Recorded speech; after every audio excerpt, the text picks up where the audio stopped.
రైలులల్లా బస్సులల్లా ఏడికన్నా పోదాం అనుకునేలు జరంత పైలం ఉండాలి. ఏడికన్నా ప్రయాణం గడుతున్నప్పుడు ఏదైనా తిననికి ఇంట్లో నుంచి తెచ్చుకోవాలి. బయట ఎట్లున్నదో చూస్తే పారేషాన్ అవుతారు.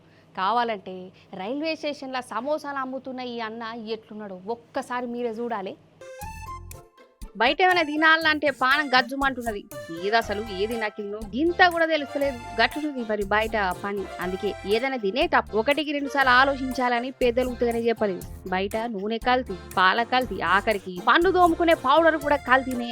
గిట్టున్నది మరి చుట్టుపక్కల అంతా. ఈ కల్తీ ఒక లెక్క అనుకుంటే రైల్వే స్టేషన్ లో సమోసాలు అమ్ముతున్నవి ఇన్ని చూడురి.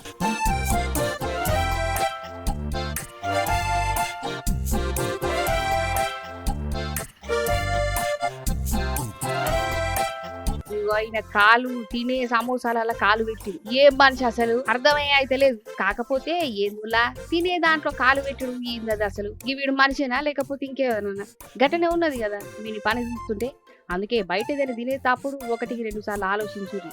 ఏది మంచి ఏది చెడు ఇంత కూడా అర్థమైతే లేదు. గిసంటోళ్ళు చేసిన పని గట్టున్నది మరి.